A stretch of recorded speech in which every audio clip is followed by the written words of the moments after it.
بسم الله الرحمن الرحيم إذا السماء انشقت وأذنت لربها وحقت وإذا الأرض مدت وألقت ما فيها وتخلت وأذنت لربها وحقت يا أيها الإنسان إنك كادح إلى ربك كدحا فملاقيه فأما من أوتي كتابه بيمينه فسوف يحاسب حسابا يسيرا وينقلب إلى أهله مسرورا وأما من أوتي كتابه وراء ظهره فسوف يدعو ثبورا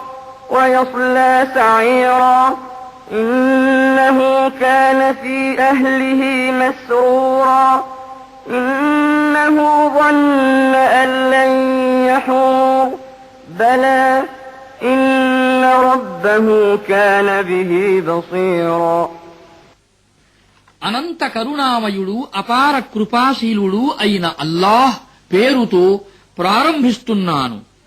ఆకాశం బ్రద్దలైపోయినప్పుడు, అది తన ప్రభువు ఆజ్ఞను శిరసావహించినప్పుడు, అదే దాని విద్యుక్త ధర్మం.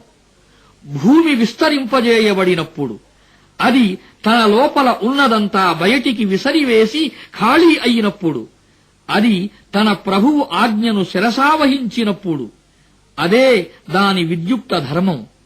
ఓరీ మానవుడా, నీవు భారంగా బలవంతంగా నీ ప్రభువు వైపునకు వెళుతున్నావు, ఆయనను కలుసుకోబోతున్నావు.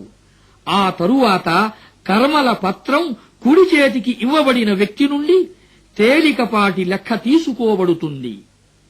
అప్పుడు అతను తెగ సంతోషపడుతూ తన వారి వైపునకు మరలిపోతాడు. ఇక కర్మల పత్రం వీపు వెనుక నుండి ఇవ్వబడే వ్యక్తి మాత్రం చావును పిలుస్తూ మండుతున్న అగ్నిలోకి పోయి పడతాడు. అతడు తన కుటుంబ సభ్యుల మధ్య సుఖ సంతోషాలలో మునిగి ఉండేవాడు. తాను ఎన్నడూ తన ప్రభువు వైపునకు మరలిపోనని అతడు భావించేవాడు. మరలిపోవడం ఎందుకు జరగదు? అతని ప్రభువు అతని చర్యలను గమనిస్తూనే ఉండేవాడు.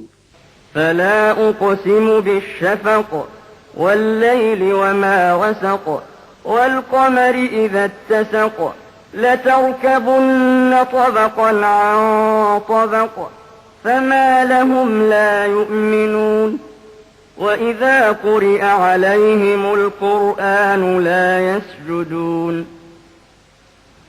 بل الذين كفروا يكذبون والله أعلم بما يوعون فبشرهم بعذاب أليم إلا الذين آمنوا وعملوا الصالحات لهم أجر غير ممنون కనుక కాదు, మీరనుకునేది నిజం కానే కాదు.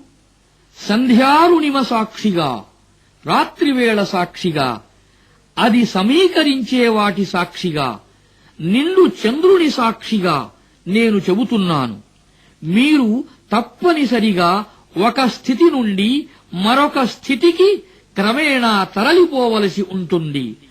అలాంటప్పుడు వీరికేమైంది, విశ్వసించరు? వీరి ముందు ఖురాను పఠించబడేటప్పుడు సాష్టాంగ ప్రణామం ఎందుకు చేయరు? పైగా ఈ అవిశ్వాసులు తిరస్కరిస్తున్నారు.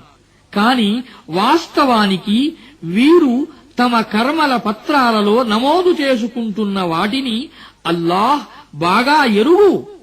కాబట్టి వీరికి వ్యధాభరితమైన శిక్ష ఉందన్న శుభవార్తను వినిపించు.